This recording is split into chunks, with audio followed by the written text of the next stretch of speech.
involved in the environment. So I hope you will all come and listen to Susan. Yeah, Susan's also a friend of mine. She's good. She knows what she's talking about. Okay, speaking of people who know what they're talking about, let me introduce our speaker tonight, Lynn Leverty, who is a member of the League of Women Voters. Lynn has had 2 careers, she told me. She's worked in politics in the state of Texas and also in Washington, D.C., and she was here in the political science department and worked at the Graham Center. So she has a wealth of background in the political world, and I'll turn it over to her now.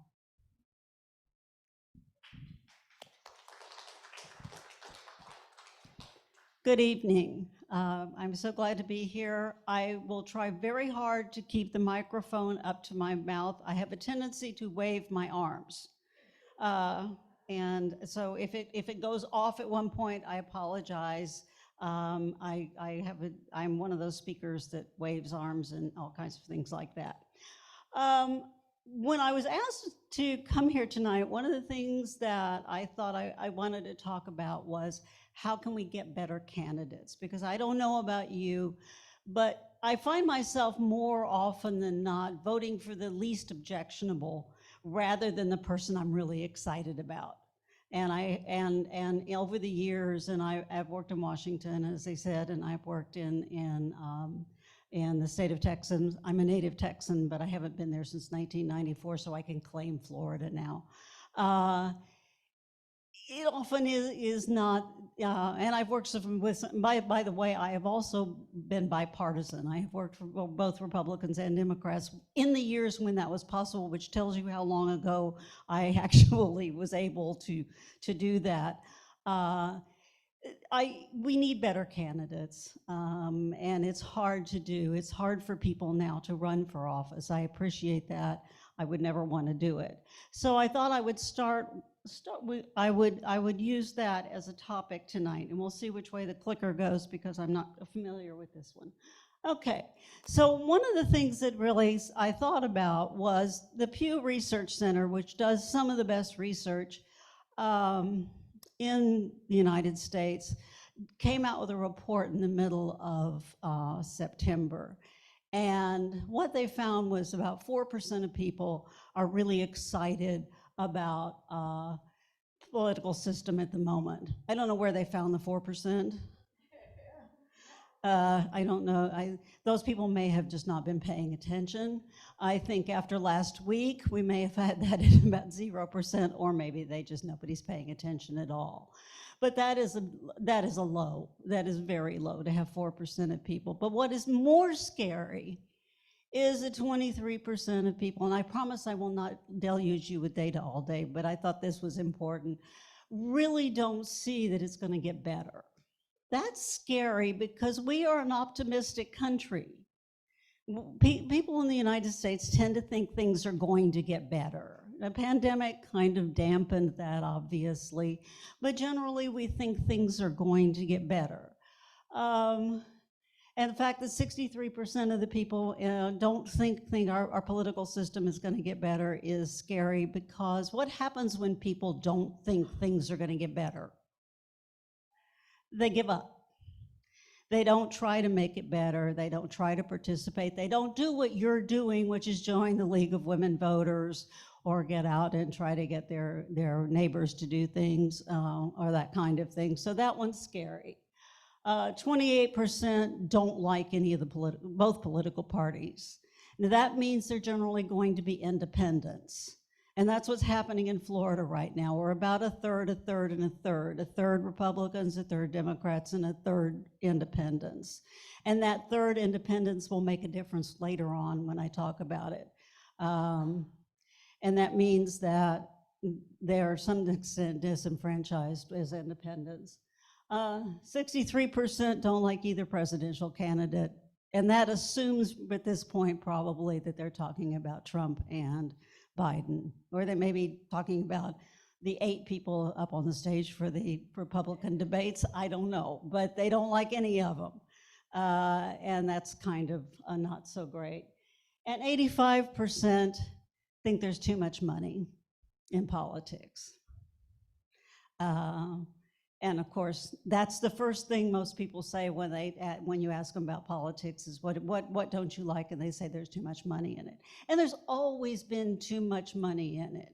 If you look back at our history, the Rockefellers and the Kennedys and all those people were always a concern because they had more money than everybody else, and people worried about that. But obviously today, it's a whole lot different because we have a whole lot different kind of campaign finance system. So the first thing I wanted to talk about was campaign finance, because it's really confusing at the moment. Okay, so we have two kinds of campaign finance at the moment. One of it's regulated. The federal election, you have to register with the Federal Election Commission. You have to list your donors. You have to tell the Federal Election Commission who your donors are. You have to say how much they gave you, and you have limitations on how much they can give you, your candidate or your party. And these are, Canada's campaign committee. Every candidate has a campaign committee. That's simple. If you want to give somebody, you do. You have a limitation. We can't all go out and give $1 million to our candidate. It's all got a limitation on how much we can give. Political action committees. Now, these were actually started in the 1940s. And these are either something that's affiliated with a business like Homer's Hardware Pack. I don't think there is one like that, but I don't know if Homer's Hardware exists, but it is a business that has a political action committee. And they can only give a certain amount to a candidate also. Or it's a labor pack, the UAW, whatever. Or it's like environmental groups will have people join and have a pack. And all of these have a limitation on how much they can give a candidate. They're well regulated. They're not the ones we're worried about. Now, they can raise a lot of money, and for instance, the realtors will raise money, and then they will tell realtor groups in cities to please give money to a candidate and so forth. So there can be a lot of money involved, but we know what they're doing, and that's a key issue, is we know what they're doing. So you know how much the local realtor group gave to somebody. And then we have leadership PACs. Now, this one's interesting because we think it has changed the House of Representatives pretty significantly, and a lot of people don't know that these exist. Did you know there were leadership PACs in the House of in politics? Most people don't. These are federal. They are owned by, it's an individual member of Congress or federal official raises money to give to other politicians or parties. Kevin McCarthy was the highest, raised the most money in the House. So he was doing really well until our friend Adam Getz came around and decided that he didn't want him as Speaker any longer. One of the second ranking happens to be Steve Scalise, House Majority Leader, who is now up for what? Speaker of the House. He raised $900,000 for the 2022 races. He gave away $707,000 to his friends and colleagues. And he named it Eye of the Tiger. I have no idea what the significance of Eye of the Tiger is to Steve Scalise. It's the only one I've ever seen that was named something like that. But it's pretty cool. LSU? Okay. Thank you, because I had no idea what was Eye of the Tiger. Yeah, I guess it would be the LSU Tigers. Okay, thank you. Now I know why Steve Scalise named his PAC to Eye of the Tiger. I thought it was pretty cool, because most of them, there was something really boring like Good Government PAC or something like that. They're not very interesting, but a lot of money goes into this. By the way, our Hammock here has a leadership PAC. I have no idea how much money she has in it.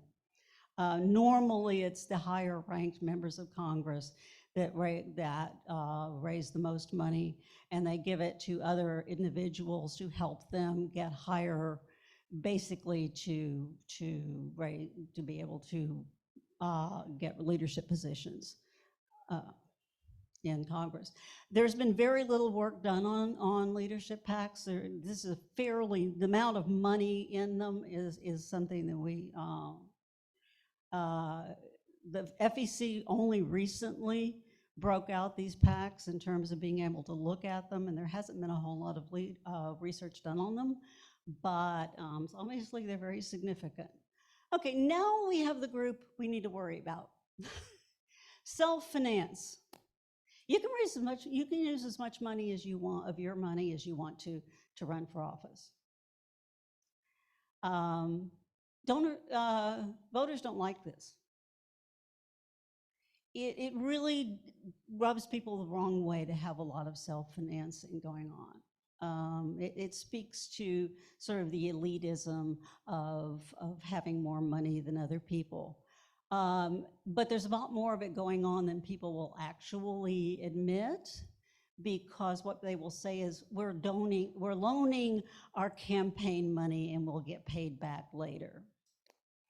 Well, lots of times you don't get paid back, so the loan becomes just a gift.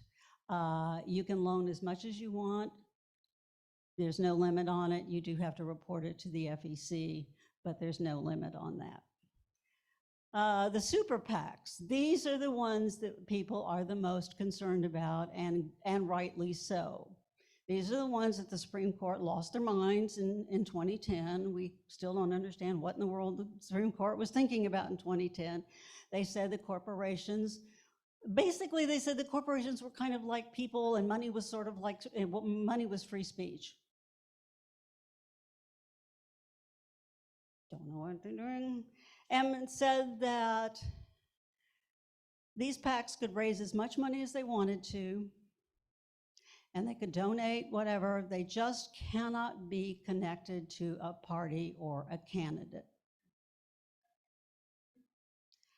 The problem is, connection is incredibly hard to police.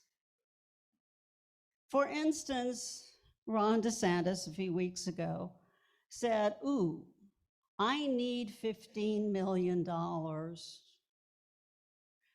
be viable in Iowa, and if I'm not viable in Iowa, I may have to pull out of the campaign. Has anybody noticed what he just announced a few days ago? He had $15 million to go into Iowa, paid for by the Never, oh Lord, keep forgetting. Never Back Down PAC. Now, the Never Back Down PAC happens to be, if you ever look at it online, and I wish I could go back and forth and show you, looks exactly like his campaign website. You do not know it's a PAC until you get to you scroll down all the way through, biographies of his family, and do you want yard signs, and these are his policies, and all this other kind of stuff. If you scroll down to the very end, it says, not affiliated with any candidate or party. That is the only way you know that it's actually a PAC and not a campaign website, because it looks exactly like a campaign website. And it's very well done. It's really pretty, and lots of pictures of the children and all kinds of things like that that look very effective. If I looked at it, I would not know it was not a campaign website. But by saying that let his PAC, no, it's basically an aligned, it's a single candidate PAC. Let his know that they needed to go out and raise money. They can pay for staff, they can pay for travel, they can pay for the copier, they can pay for copy paper, they can pay for anything at his campaign site, as long as they don't let him know they're doing it.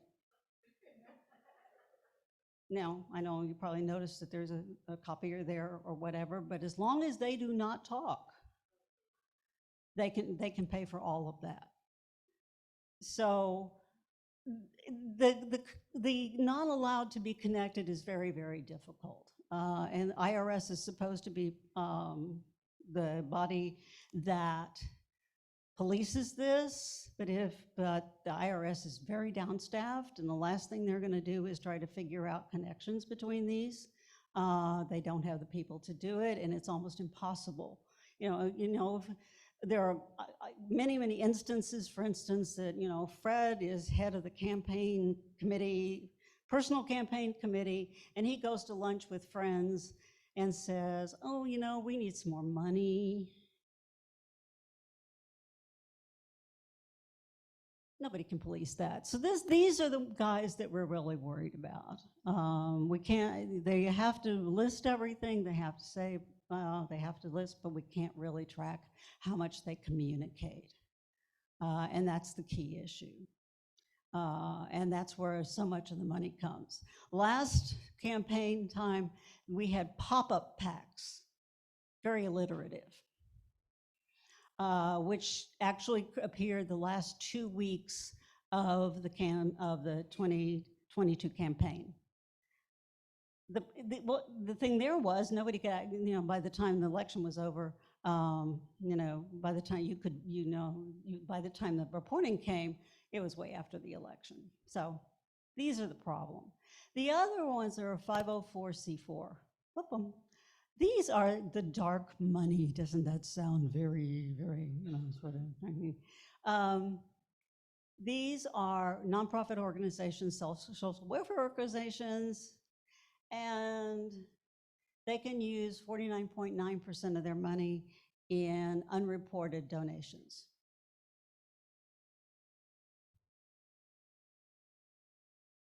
Act Blue is a social welfare organization. So they're not necessarily bad, but we don't know which one, we don't know anything about, and we're no tracking them. So they're a worry, but I don't know how much of a worry they really are. So I don't know. It's hard to tell with those, whether or not they're bad or not, but we can't track them, so we don't really know.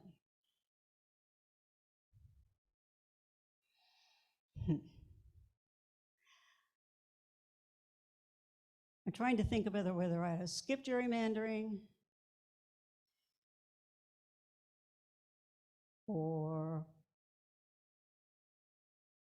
go to political parties or skip gerrymandering or not. I think I will. Well, I'll talk about it. Okay. I'm going to talk about primaries, and we can go back to gerrymandering if we have time. Primaries, and the reason I'm talking about primaries is because there is a way, well, partially Mary and partially something else. Well, I'll talk about primaries. There's 7 different kinds of primaries. Florida has the worst, which is closed primary, which means that only somebody who is a member of a party can vote in a primary. Now, what that does is it means that you tend to only get, independent voters are out, they can't vote, and you tend to only get the most rabid of the members of the party because everybody else is off doing whatever they want to do, they're not that interested, and you tend to get the most extreme candidates coming out of the primaries because nobody else cares. And when you have your primary in the end of August like Florida does, guess who's most interested? Yeah, people, the most rabid people in the party, because everybody else is trying to get their kid to school, or they're trying to be on vacation. I have no idea. When I came here, I said, what in the world, who has a primary in the end of August? It's the worst time of year to have a primary. Nobody's paying attention in the end of August. They're trying to get their kids to school. They're going on vacation. They're going to, oh God, it's almost Labor Day. I got to get my vacation in before everything starts back up again. I got to do this. I know nobody who does anything in August. It's the worst month of the year to do anything. I have no idea. Whoever thought of that was terrible. It's also terrible because then your runoff is the end of September, and then the poor candidate has how many weeks before they've got an election? that they've got to get people interested and they've got to get people do things. I have no idea, but our primary is terrible. We did put in a presidential preference in March a few years ago because we realized that by the time we had our primary, the candidates had all been picked for, we had no say in who was going to be president because everybody had already been chosen and was out running, and we were like waving in the distance trying to get somebody's attention. But I have no idea. The August 20th primary is just absurd. But anyway, that's my own personal preference. So we are only one of 8 states who have a closed primary. The trend is to open the primaries up. So then you can have partially open, you can have partially closed. They differ in terms of who can vote and who decides who can vote. And then you have open primaries. And open primaries are one where everybody can vote. You know, if you feel like you like the Republicans this year, you can go vote in their primary. If you like the Democrats this year, you can go vote in their primary, or, you know, whatever. More states are moving toward that as part of their voter enhancement programs and saying, you should let people go vote. This is the only one where everybody can vote. So, of the 2 things that I've talked about, are there any solutions? Campaign finance. The League has been supporting the federal disclosure bill for years. It's been introduced every year since, you know, I think 2014. It's never going to be passed unless we change Congress entirely. It's a lovely bill, and I think we should keep supporting it, but it's not gonna happen because it just requires too much information and the parties just hate it. So unless we get rid of parties in Congress, it's not gonna happen because it requires too much information. But one thing that does help is continuing to ask candidates and office holders where they get their money. Because they don't like to tell you, you have to go ask the Federal Election Commission. Go look at the Federal Election Commission reports. They don't want to ask you to do that. Because that sounds very bureaucratic and kind of rude. But on the other hand, they really don't want to tell you that Keep Government Great has funded them lots and lots and lots of money, or this PAC has, or this PAC has. And so when you keep asking, you learn a lot. I've done that before, and it really is, you get a really interesting idea from a candidate or an office holder about how much they actually get from different sources and who those sources are. And they get it depends on the candidate. Some of them are very proud. Some of them are very proud of their super PAC money, and some of them are not. But you get a very interesting reaction, and you begin to learn who they take from. For instance, if you look at our other speaker candidate, I hope there's more than that one, but Jim Jordan has a very interesting a number of super PAC donors. And it's a little bit scary, actually, some of the people that he's taking money from, but he takes a lot from very, very, very, very conservative super PACs. There are some very interesting initiatives on public financing. There are a number of cities who will match your donation, or they will even give you more. Like you put 20 in, they will put 40 in. New York City is doing some of this, so are some other cities. And it works best at the local level. Obviously, there are, I think, a couple of states that are doing this, but it's sort of a way of beginning to think about other ways of raising money. Some candidates who are doing that are also saying that they are really focusing on small donors. Elizabeth Warren a few years ago decided not to take big money, but it's very hard to police that, to say, oh, Elizabeth, did you really do that or not? So public financing is a way especially in local elections.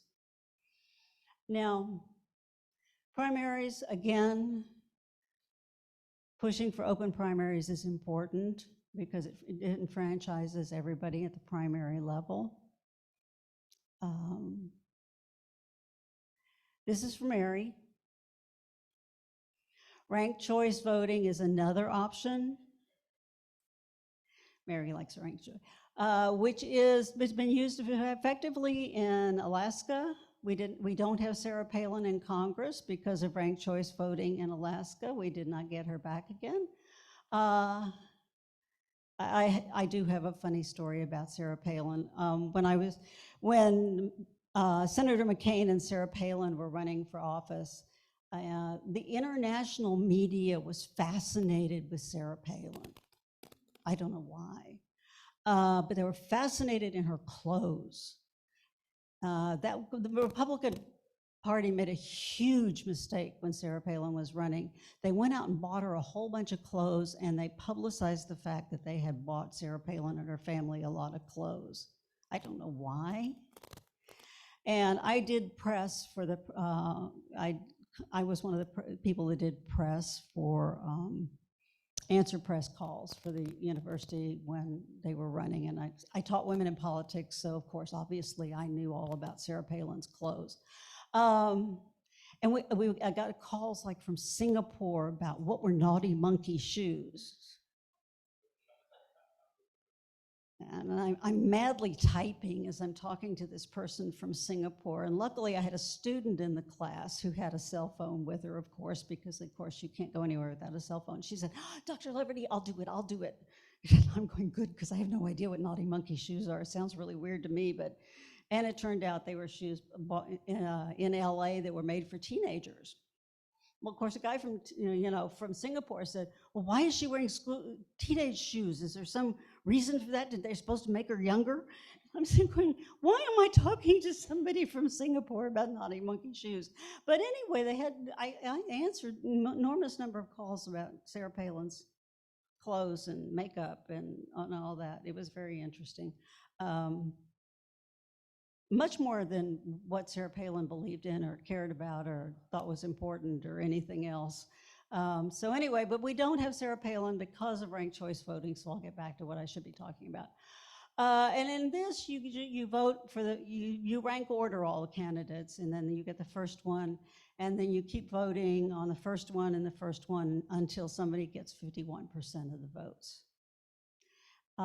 The idea here is that you don't have to keep having a runoff. You don't have a runoff. You can simply and you don't have emphasis on party.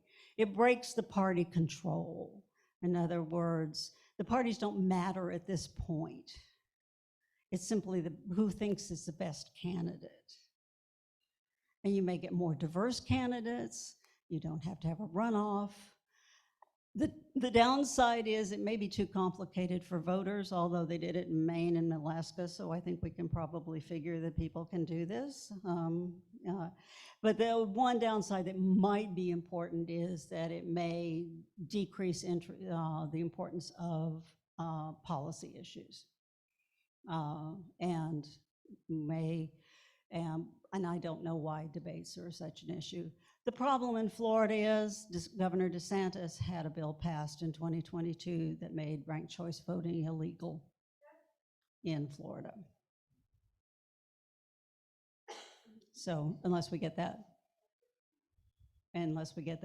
overturned, we do not have that option. And I think that's obviously party control. Now, an alternative for voting, which is being done in a number of states, is to do the top two voting. California does this. They have a lovely name for it. They call it voter nomination. And basically what happens is voters just have a ballot with all the names on them. And you can have Republican by your name or Democrat by your name, or you can have no party by your name. You can nominate yourself, although most doesn't usually happen. And voters, whoever gets the top two most votes goes on the general ballot. And it works. Washington State does it. California's been doing it for a number of years, and it works. Now, what's the good side of that? The good side of it is that it opens up the ballot. It actually creates more debate. It actually breaks the party rule so that you can have more choice. It's worked really well in California, or they think it's worked really well. You know, California is a model for much of anything, but California and Washington State has done it. Nebraska does it, but Nebraska is not a model for anything. Nebraska has a 30-member unicameral state legislature, which is really funny because New Hampshire, I love to compare the two because New Hampshire has like 100 people in its state legislature. It's like anybody in New Hampshire eventually can run for the state legislature because, you know, they've got 100 seats. There's also a top 4 in Arizona, but they've had a little bit of trouble with that. It's almost too many people. The top 4 is almost too many people, but top 4. We actually had on the ballot, I did not remember this, a top 2 in 2020, but it did not pass. It was defeated. It was about 5,000 votes to 4,000 votes, which meant that it was down ballot, so a lot of people didn't vote on it, probably didn't have any idea what it was, and so nobody voted. I cannot figure out who actually, I've gone back and researched it, and I cannot tell who supported it, who was a supporting group who did it. Because right now it's just a name, and I can't figure out. But they raised a lot of money, so we did have that, but it didn't pass. I'm sure the political parties were against it. But both of these open up the ballot to more diversity. They open up the ballot to more people, and they reduce the control of the parties, which, if I talked about gerrymandering, they also reduce the ability to gerrymander because the parties don't have all the control. So you don't have the parties controlling everything. You don't have the parties gerrymandering. You don't have that kind of thing. It certainly opens things up in that way. So you do not have gerrymandering because the parties don't control everything. Now, other ideas for change. Abolish the electoral college. Anybody heard that one recently? Now, what's interesting about that, the Democrats love it and the Republicans not so much. Why? Why do you think that's true? It's because the Republicans have won presidential elections without winning the popular vote. They've won it in the Electoral College. So not so popular with the Republicans at the moment. It is much more popular with Democrats. So we're not going to get real close to that one, I think, at the moment. Automatically registering all citizens to vote. Pennsylvania just did this. You know, if you get a driver's license or you get any kind of thing, you move there or whatever, you're automatically registered to vote. Term limits for Congress. Everybody likes that one, or most people, a lot of people like that one. Age limits for Congress. That one has come up recently. I'm afraid the pictures of poor Dianne Feinstein and then the empty look of Mitch McConnell have sort of scared people about age limit. This is the 3rd oldest Congress we've ever had. So I think people are getting a little bit worried that we maybe, and then of course the fact that President Biden is 80 and Trump is 77 is also worrying people. You know, if I listen to my sons, they're like, is anybody in Congress that's anybody, you know, anybody, you know, could we have somebody, you know, a little bit younger? So I think that one. I will tell you that term limits, and we have studied term limits out the wazoo in political science. Everybody, they're a bad idea. Unfortunately, what happens with term limits is that staff and lobbyists end up running the show because it takes time for people to have expertise in the kind of programs that Congress oversees. They're incredibly complex. The first national federal interstate highway system bill that Eisenhower was so proud of was 50 pages. You want to guess how the ones today are? 500. You can't, Medicare, Medicaid, highways, all this stuff is so complicated that when you put term limits on, members can't learn the stuff in 3 terms or whatever it is. And so the power goes to staff and lobbyists, which, as bad as some of the members of Congress and so forth are, it's not a good idea. It becomes not a representative democracy. It becomes a staff and lobbyist democracy, and that's not a good idea, as bad as some of them still are. Unless you would like me to talk about gerrymandering, I can stop for questions. Yeah. Yes, I can talk about gerrymandering a little bit. If I can figure out, okay, gerrymandering. Well, we know what gerrymandering is, right? Gerrymandering means you take over all this, the majority of seats in a legislature. The problem with that, of course, is that then you lock down and you get one point of view and you don't get, another. And I can show you Florida. The map on the left is the court-drawn map that was finally put in place in 2016 based on the 2010 census.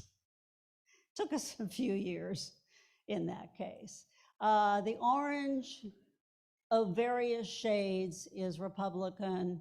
The blue is Democrat. Now, we gained a seat in the 2020 election, 2020 census. We always have people moving here. We are not the Rust Belt. The map on the right is the one that the governor drew after the 2020 census. And as you can tell, we gained a seat. Democrats lost 2 seats. The Republicans picked up 3. It is in court at the moment over the part of the state that borders Georgia at the very top of the state. There are 2 kinds of gerrymandering. One is partisan, it means party, and the second is racial. We're actually in court for both, but primarily racial. Race is the problem it was Representative Lawton's seat, and we are primarily in court over racial gerrymandering at the moment. The Court of Appeals has finished their hearings and should be coming out with a decision soon. Never know with courts how long it will take. Now, the Supreme Court in the last few years said that they will no longer review gerrymandering due to partisan issues. So in other words, you're on your own. State courts are in charge of partisan gerrymandering. For racial gerrymandering, you can still go to the federal level. So we may be doing this for a while. It depends. Okay, so gerrymandering is widespread. We've got it's ongoing in 11 states and state legislatures as well. So it's all over the country. Interestingly enough, Utah is the only Western state in which there's gerrymandering going on. Now, part of that is Wyoming only has one member, so it's hard to gerrymander, Wyoming.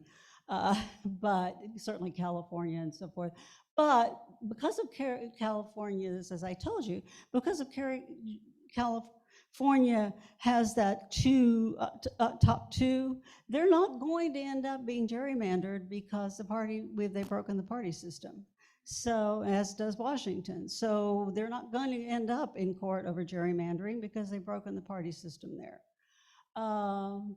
So far we've had maps redrawn in all of those states, and we still have all of these states. Well, Alabama is almost done. Alabama actually redrew it. The court had it, then they defied the court, and now they're back, and now they've finally said okay to the court.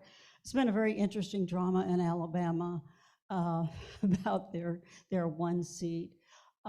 So this is a national issue in terms of gerrymandering.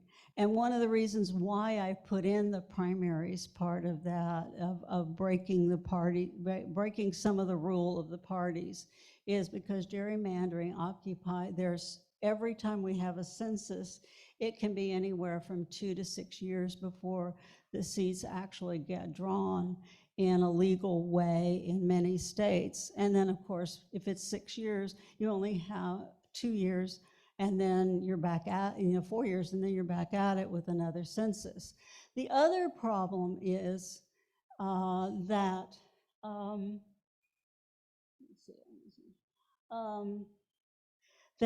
once you have incumbents, even if you change this, you finally get the gerrymandering taken care of, incumbents are hard to beat.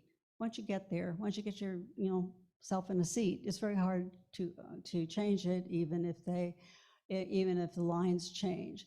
The other thing is, and this is some new research, is that when you have gerrymandering, the quality of candidates can be reduced, because the parties don't have to worry about having that person reelected. And that's what's really scary. If you don't have to worry about having the people reelected, then it is very scary. We have now, and I've forgotten, I told Sheila the other day, and I may have forgotten, we have about 26 members of Congress right now with only a high school degree. That is larger than it was, way back when, yes. And we've always had one or two from rural areas that are older, whatever. But the number is actually increasing. And we have, I think, 6 that only have an associate degree. That's scary. But they're from places where there's no worry about them being reelected. There actually may be one there's a worry about being reelected, and that is Ms. Brobart from Colorado. She lost by 400 votes. She won by 400 votes last time, and maybe the vaping and groping in the theater and some of her other things, maybe she may be defeated this time. It's the same person is running against her again, and maybe she may lose, maybe.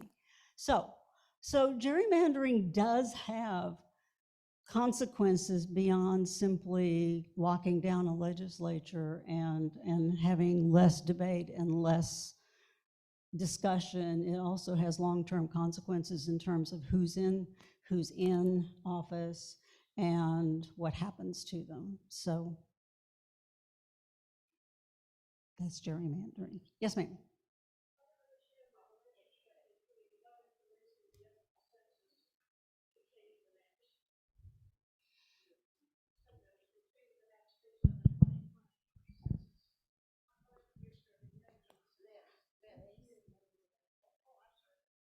Well, the question was, well, I'll let you ask again. Okay. The question was, what information are they getting from the census to change the maps?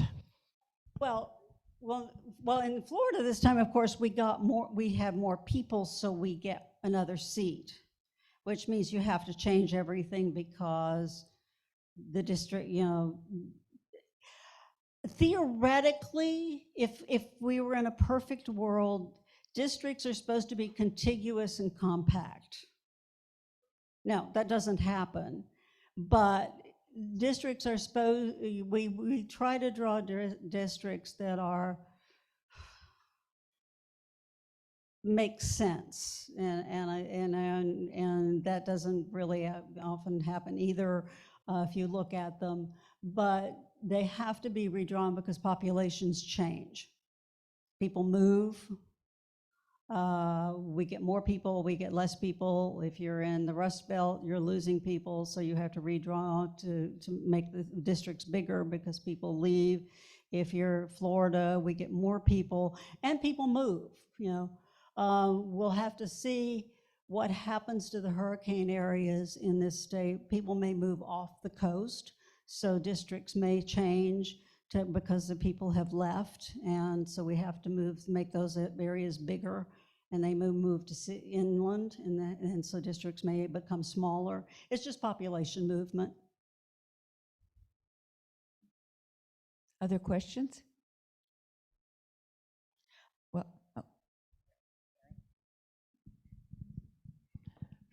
What are the downsides of weaker parties? When I was studying political science, parties were seen as interest aggregators and articulators and all that. So what are the downsides of weaker parties? Well, what has happened is,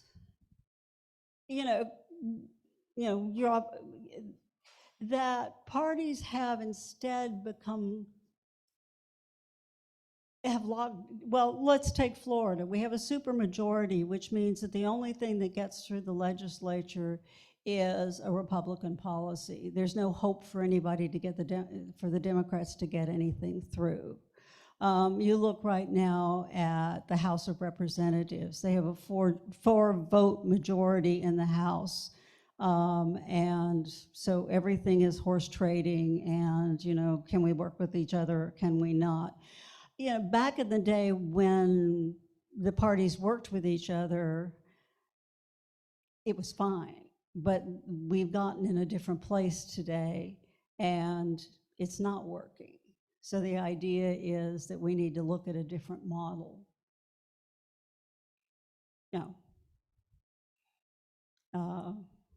We can't go to a parliamentary system because third parties just end up, not. Every time we've had a third party, it doesn't work. So I mean, theoretically, Madison wasn't right. But we need parties, but we need them to be bipartisan. And right now, this is not happening. So this is why states are moving to other models. We'll see.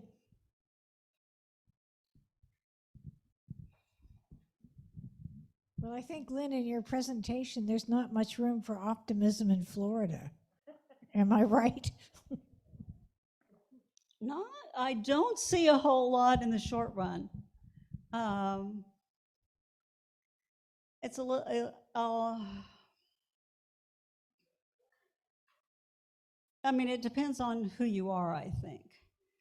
But I think the problem I see is there's not a lot of reactivity to things that are happening. We're having, especially climate issues, where, which I think is a bipartisan issue. I don't think it's a partisan issue, but when we have things like buildings in Miami flooding, every afternoon, and things like, and the issues, I mean, I read in the paper today about we may have a colder, wetter winter.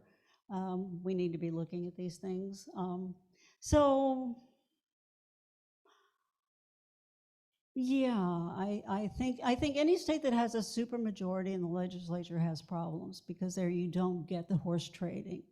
I didn't talk about, and I think it's important, is that in gerrymandering, there are about 15 states that have commissions outside of the legislature that draw the districts.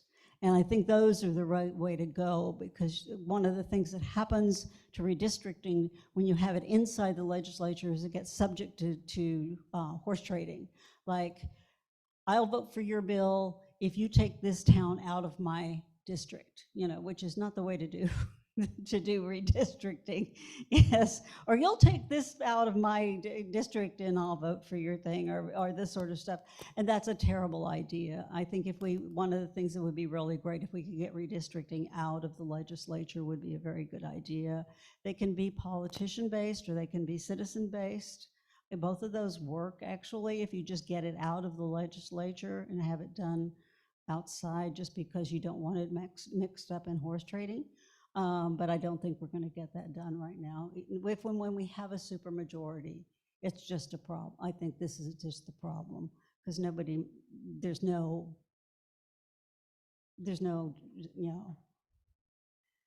nothing gets done but what one party wants, whichever party it is. I mean, and the gerrymandered states are not all Republican. Republicans tend to be better at it than Democrats, but not all of them are Republican. Yeah, I'm interested in open primaries, and there's a lot of organizations and so on nationwide that are pushing open primaries. Is there anything going on in Florida that's specifically working in that direction? Not that I know of. Not that I know of. I think it's certainly something. I think as we get more independence in the state and they find out they're locked out, because a lot of the newcomers to Florida are registering as independents. And I think as we get more independence in the state, as they come in and they find out they're locked out, I think we're going to see some more of that happen, because they're going to sit there and say, well, why, I'm locked out. Why am I locked? This is, hello, I came from a state that I wasn't locked out. I think we may begin to see that. And I think that would be healthy.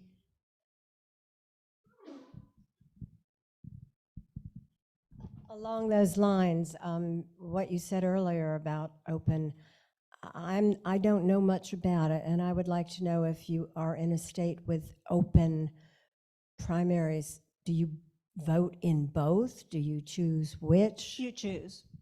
So you do still only get to vote in one. Yeah, It's a good question, because No, nobody's discussed it.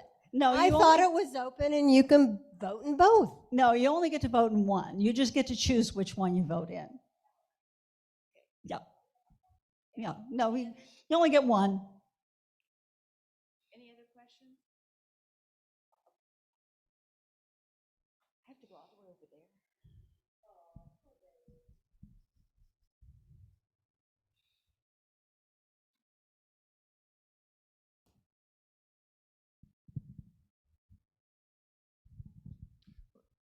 What do you see in terms of demographic changes and changes over time in terms of younger people coming in? I mean, to some extent, you've got people dying off on the end, and you got younger people coming in. Do you see changes, perhaps because of some of the issues that are involved? Is that happening? Do you foresee it happening over the next 10 years? What's your perspective on that? I'm not sure exactly I understand. Well, take for example the issues of climate change. To younger people, that's existential. Issues of reproductive rights. Those are strong drivers. Yeah. And for younger people, Yeah. older people tend to be more conservative. But then you've got situations like COVID, where red state policies have driven, people to their deathbed. So, there's a lot of changes that are going on demographically, both in terms of age and in terms of characteristics of the people. Yeah. So what's your perspective on how that is going to Well, unfold over the next 5-10 years? Yeah, my friend Susan McManus is my demographic guru. She was FSU emeritus now. We're still going to see a lot of elderly people moving to Florida. I don't know if you've noticed, but the Villages is coming. I mean, it's Hop the Turnpike. It's coming. It's almost scary. It feels like the Villages are going to take over Central Florida. So we're obviously still going to get, and of course they tend to be wealthier. I mean, more well-to-do. So we're still going to get a large elderly population in Florida. Unfortunately, many of them don't want to know much about Florida, and that's scary. And we've had that for many years. You know, they come here and they're like, we don't care anything about Florida. We're here to retire, and you know, they don't vote for school bonds and they don't vote for, you know, that kind of thing. So that's still going to be an issue for Florida. And it has been one for many, many years. We hope we continue to get young people, because that's important for our state. I was saying at dinner that I'm worried that a lot of my students have not come back to Florida after school, after university and law school and stuff, and that worries me.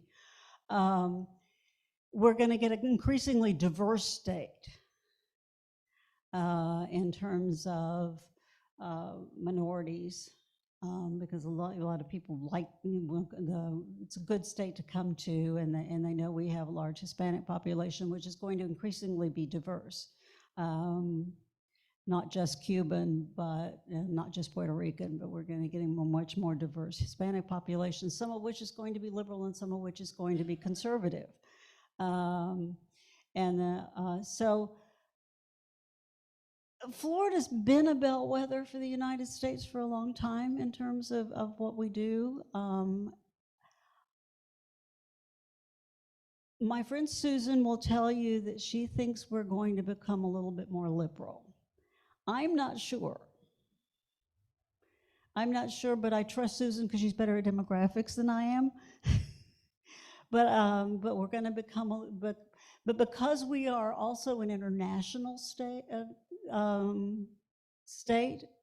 mean, we are so tied into Latin America, and that she feels we will need to become a little bit more liberal in terms of being able to compete internationally. But in terms of specific issues, I'm not sure. I'm really not sure, because it's changing so fast that I can't really tell. It's really hard for me to see. I think it depends on what we need. I don't mean to harp on the supermajority, and I would harp on the supermajority if it was Democrat or Republican. The problem is a supermajority where we don't get a broad array of issues brought up. It doesn't really matter which party, but this is, I think, the real problem right now in the state is we're not getting broad number of issues brought up in the legislature that need to just be discussed. We don't have a place now where we can have things discussed. We don't have a lot of planning going on. We don't have anybody that's really planning or looking at the state over a long term that really needs to be done. And so that's the thing that's probably worrying me the most, and I don't care which party it is, it's just, we're not. So I'm not sure I'm answering your question, but I'm not sure I even know the answer to your question. No. Okay, any other questions? One more question. This person right here. Sorry, I'm a repeat offender. I'm still troubled by your comments about the parties, and they are dysfunctional now, but I wonder what the alternative is. And I could see multi-party, maybe the Democrats split into a liberal wing and a moderate wing, and the Republicans split into a moderate wing and a conservative wing, and somebody else comes up, and I can see that doesn't necessarily work all that well in our kind of democracy. But I think, okay, well, is it the strong person, the single candidate? Sidney Verba was one of my professors, and I wonder about, interest articulation and all that.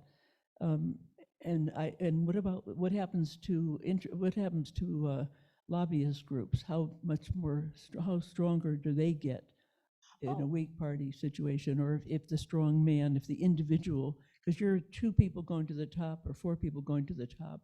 Well, the parties don't go away. I mean, California hasn't gotten rid of political parties. Neither has Washington State. I mean, parties don't go away. It's just they don't have a lockdown on everything. So what do you see as the alternative to our current party structure now? Well, I mean, the party structure doesn't have to change. It's just party power that is diminished. I mean, certainly, you know, every member of Congress from California or Washington is a Democrat or a Republican. Nobody's turned into, you know, the spaghetti monster party or anything like that. It's just that their lock on everything is diminished so that don't have a lock hold on everything. But the party power does not go away. I mean, nobody's going to tell Nancy Pelosi that she's not a Democrat, or the Kevin McCarthy that he's not a Republican. I mean, they're strong party people, but they're just not. The party itself does not control every candidate. In other words, if somebody else wants to run as a Democrat or somebody else wants to run as a Republican under the California or the Washington system, they can put themselves up.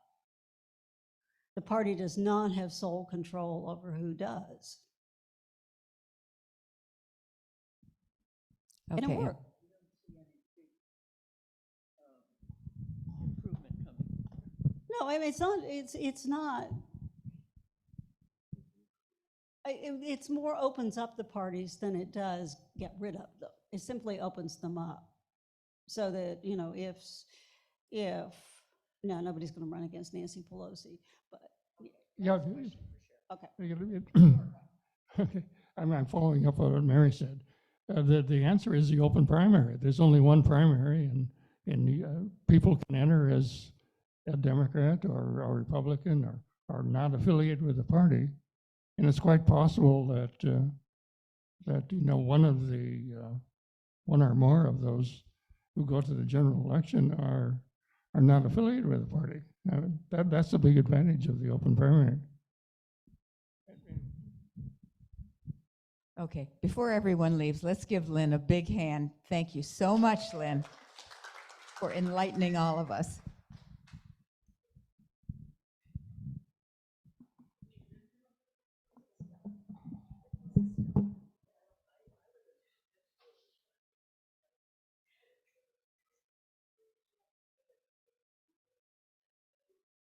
You were quiet, thank you. Well, I just realized something.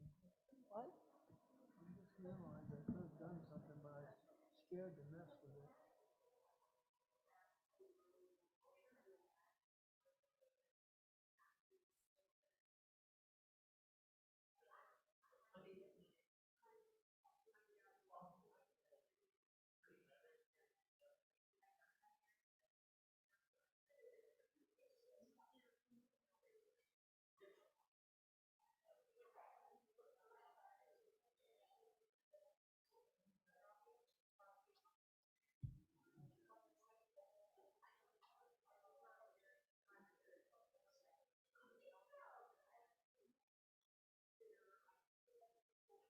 Let's see what I gotta do.